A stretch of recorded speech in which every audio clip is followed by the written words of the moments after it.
Good afternoon. This is Dr. Bill Wyatt again with the American Orthodontic Society, and I want to talk a little bit over this evening about the lower splint. we we're talking about somebody who's got a TMJ problem, and you have to advance their mandible a certain amount to get the condyle from pressing on the retrodiscal tissue, which is this highly vascular area that supplies the synovial fluid to the joint and feeds it and takes away the waste and all this good stuff we've been talking about so many videos. I hope you're not tired of listening to it, but that's where most of the pain is. So you have to advance the mandible to do that. Well, to do that, you have to normally you're going to have to make a ramped upper retainer, which has a ramp on it that your jaw has to come forward. It can't go back here like it was. It hits this ramp, so it comes forward. So the person wears this ramp at night and around the house, and as much as possible wears this upper ramped retainer to keep the jaw forward.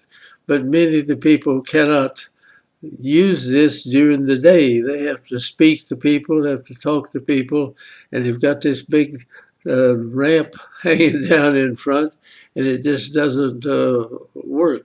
So you have to put a lower splint in on these people. So I'm just going to show you some of the things about a lower splint and why you have to have it and what use it does in doing the temporomandibular joint work.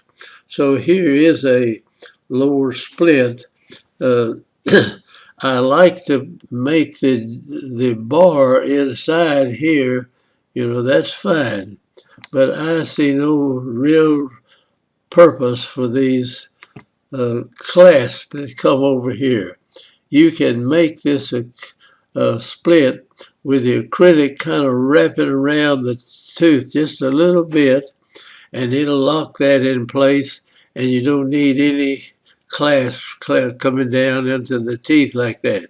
Simplifies the splint really good and does just as good a work as the splint with these clasps coming in like here with these little knobs that fit between the teeth right here. You can just do away with that by running the acrylic over there and just kind of cupping around the tooth with the acrylic, and you can get it where you can hardly snap it in. You snap it in and it'll come out. Of course, you can get it in and out, but it kind of snaps as it goes in. You need something pretty good, it's pretty substantial in here to keep pushing this thing together here and popping it or breaking it down in the center like that. So anyway, the splint is basically something that we put between the teeth. Now here the little clasp are shown up, but you can do away with this. Just wrap the acrylic around the teeth a little bit more, and the lower splint will stand just as good without building this material in there. Here the shows again the clasp. Just have the bar in here and run this acrylic out. You see how it kind of hooks around here, but it's broken away over here. You can thicken the acrylic up and kind of just kind of go right around the tooth with it, and it'll snap over it, and it'll stand just as well without these clasps, and people will use them a lot more. But you do have to have a bar of some type in here to keep from breaking the thing right in the middle. Somebody stick it in their pocket and bump against it and break it or something like that. So here we see the splint in the person's mouth. Now, it would be fine if you could have your upper splint and it's got a big ramp here that makes you bring your jaw forward like this. And when you bring this, not the upper jaw, but the lower jaw is going to move forward. that moves this condyle back off of this tissue, and the person stops having pain. And you find out where the jaw wants to close to here with this, and now the problem comes in when you try to straighten these teeth up so that the jaw stays in this forward position when the teeth are functioning into each other in the proper manner. Now that's the thing in a nutshell. You know, you got the forward position, the jaw, and then you have to make the teeth so they fit together properly in that new position in there. Now, if I don't have this splint in, can I keep the jaw forward anyway? You can, but every time you swallow, you bite your teeth together. You press your teeth together. And I don't care who you are or anything. If you got an adult swallow, you just can hardly process. Well, you can't swallow without biting your teeth together. You have to close to and swallow. So every time you swallow, if you have your jaw out like this, the load is right here in the mouth, and the load is back here on the condyle where it's fitting in against the fossa, right up in here.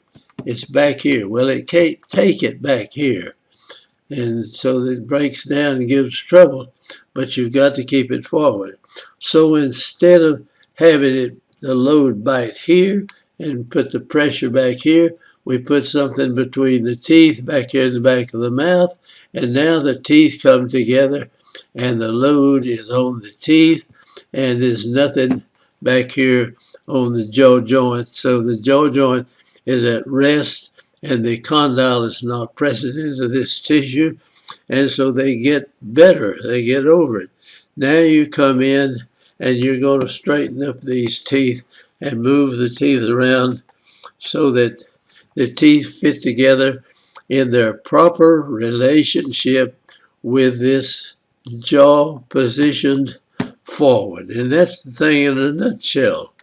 If you can do that, there's just all sorts of things that we do. We show you how to advance mandibles, you see. We showed jaw advancement cases where we did many people. We advanced their mandible slightly to get rid of the pain they had, and we fit their teeth together, and it felt so much better, and they stopped having the pain, so they stayed there.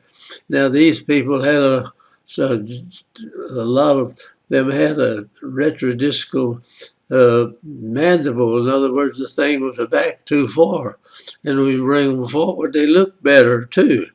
So we decided, well, why don't we just advance the mandible, even though they don't have TMJ problems. And we've never run into any problem with anybody who advanced their mandible. It's possible to get it out there too far or close.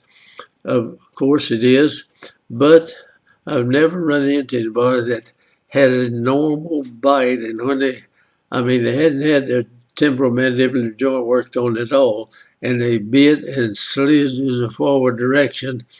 They just didn't have any TMJ problem. That's possible, to have arthritis and trauma and all these other things. But I didn't find anybody that had problem of having their jaw come forward. But when it goes backward and presses the condyle into this tissue, they had problems.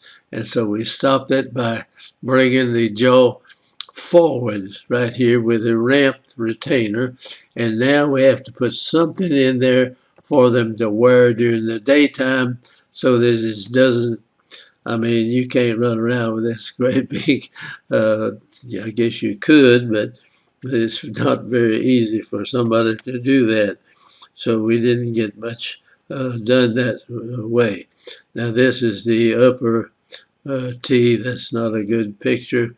And here is the lower retainer in the mouth, and you don't need these deals. You just have the critical, but keep this bar like this. And this, right in this area underneath the upper and lower teeth coming together, you take the pressure in this area and not in the joint area back further back here. Every dentist, everybody working on teeth, anybody ought to know this. And the vast majority of the pain is because the jaw is too far back. And you bring the jaw forward and have it close, but you got to put something underneath it for it to close properly. And so now you have to learn how to come out of the splint and back into your normal dental condition where the teeth fit and the jaw still in this forward position. So that's the thing in a nutshell. And I want to see if I can find something on just the upper splint. But I appreciate you watching this, and I hope you learned something from it. You have to have an upper and a lower splint on nearly everybody. So when we finish working with them, we make an upper and lower retainer. The upper retainer will have some form of a ramp on it. The lower one won't. So I'm going to hush and hope you get the idea we come across this morning, and rather this evening. It's kind of late. Thank you now for watching. I hope you join our group and subscribe to our channel, and we hope to see you later. Bye-bye now.